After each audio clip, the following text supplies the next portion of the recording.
হঠাৎ করে দেশের অন্যতম বৃহৎ ডিজিটাল আর্থিক প্ল্যাটফর্মকে ঘিরে শুরু হয়েছে নীরব এক লড়াই। কোটি কোটি গ্রাহকের অর্থ, হাজার কোটি টাকার সম্ভাব্য চুক্তি এবং পর্দার আড়ালে চলা আলোচনা সব মিলিয়ে নগদকে ঘিরে তৈরি হয়েছে এক রহস্যময় পরিস্থিতি।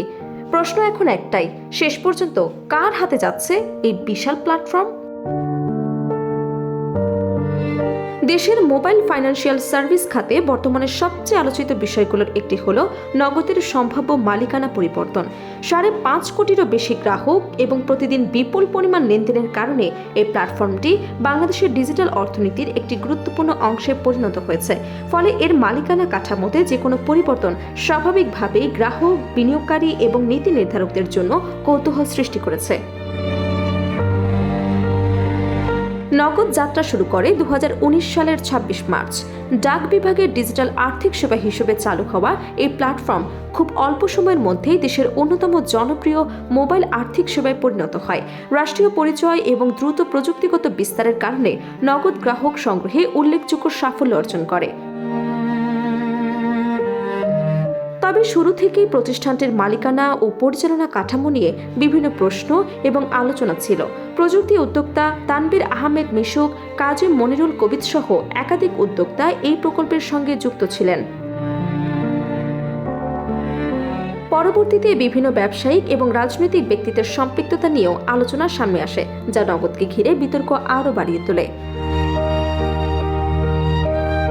বর্তমানে নগদের সম্ভাব্য পণ্য গঠন বা অধিগ্রহণ নিয়ে প্রায় 1500 কোটি টাকার একটি কাঠামোগত আলোচনা চলছে বলে বিভিন্ন সূত্রে জানা গেছে। এর মধ্যে উল্লেখযোগ্য পরিমাণ দেনা পাওনা নিষ্পত্তির বিষয়ও অন্তর্ভুক্ত রয়েছে। এর আগে বিদেশি বিনিয়োগকারীদের পক্ষ থেকেও আগ্রহ দেখা গেলেও সেই উদ্যোগ চূড়ান্ত পর্যায়ে পৌঁছায়নি। এখন নতুন করে দেশের একটি বড় শিল্পগোষ্ঠীর আগ্রহকে ঘিরে আলোচনা তীব্র হয়েছে। যদিও এখনো কোনো আনুষ্ঠানিক ঘোষণা আসেনি, তবু বাজারে জোর গুঞ্জন রয়েছে যে নগদের মালিকানা কাঠামোতে বড় ধরনের পরিবর্তন আসতে পারে, আর সেই পরিবর্তন দেশের ডিজিটাল আর্থিক খাতের ভবিষ্যৎ গতিপথেও প্রভাব ফেলতে পারে। এদিকে নগদকে ঘিরে আর্থিক অনিয়মের অভিযোগও দীর্ঘদিন ধরে আলোচনায় রয়েছে। বিভিন্ন তদন্ত সংস্থা এবং নিয়ন্ত্রণ কর্তৃপক্ষের অনুসন্ধানে একাধিক অনিয়মের অভিযোগ উঠে এসেছে। অনুমোদনহীন আর্থিক কার্যক্রম, হিসাব সংক্রান্ত অসঙ্গতি এবং বিভিন্ন আর্থিক লেনদেনের স্বচ্ছতা নিয়ে প্রশ্ন তোলা হয়েছে। বাংলাদেশ ব্যাংক, দুদক এবং সিআইডির তদন্তে বিভিন্ন অভিযোগ পর্যালোচনা করা হয়েছে। যদিও এসব বিষয়ে চূড়ান্ত বিচারক সিদ্ধান্ত এখনও আসেনি, তবুও তদন্তের বিষয়গুলো নগদের ভাবমূর্তিতে প্রভাব ফেলেছে বলে মনে করছেন বিশ্লেষকরা। তবে বিতর্কের মধ্যেও বাজারে নগদের অবস্থান শক্তিশালী হয়েছে। কোটি কোটি গ্রাহক এবং প্রতিদিন শত শত কোটি টাকার লেনদেন এটিকে দেশের অন্যতম গুরুত্বপূর্ণ মোবাইল ফাইন্যান্সিয়াল সেবায় পরিণত করেছে। গ্রামীণ অর্থনীতি থেকে শুরু করে শহরে ব্যবসায়িক লেনদেন পর্যন্ত নগদের ব্যবহার বিস্তৃত। সহজে অ্যাকাউন্ট খোলার সুবিধা, দ্রুত লেনদেন ব্যবস্থা এবং বিস্তৃত এজেন্ট নেটওয়ার্কের জনপ্রিয়তার অন্যতম কারণ।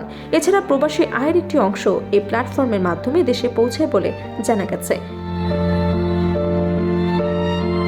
বিশ্লেষকরা মনে করছেন, শুধুমাত্র মালিকানা পরিবর্তন করলে সব সমস্যার সমাধান হবে না, বরং সবচেয়ে গুরুত্বপূর্ণ বিষয় হল গ্রাহকদের আস্থা পুনর্গঠন করা।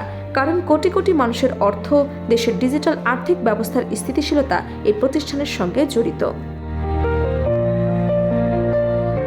যদি নতুন কোনো বিনিয়োগকারী বা শিল্পগোষ্ঠী নগদের দায়িত্ব গ্রহণ করে, তাহলে তাদের সামনে সবচেয়ে বড় চ্যালেঞ্জ হবে স্বচ্ছতা, জবাবদিহিতা এবং সুশাসন নিশ্চিত করা। একই সঙ্গে নিয়ন্ত্রক সংস্থাগুলোর আস্থা অর্জন, দীর্ঘমেয়াদী টেকসই ব্যবসায়িক কাঠামো গড়ে তোলা। সব মিলিয়ে নগদ এখন একটি গুরুত্বপূর্ণ মোড়ে দাঁড়িয়ে। একদিকে সম্ভাব্য মালিকানা পরিবর্তন, অন্যদিকে আর্থিক অনিয়মের তদন্ত। এই দুই বাস্তবতার মাঝে নির্ধারিত হবে দেশের অন্যতম বৃহৎ ডিজিটাল আর্থিক প্ল্যাটফর্মটির ভবিষ্যৎ। এখন দেখার বিষয়, শেষ পর্যন্ত কার হাতে যায় নগদের নিয়ন্ত্রণ এবং সেই পরিবর্তন কোটি কোটি গ্রাহকের জন্য কী বার্তা দেয়।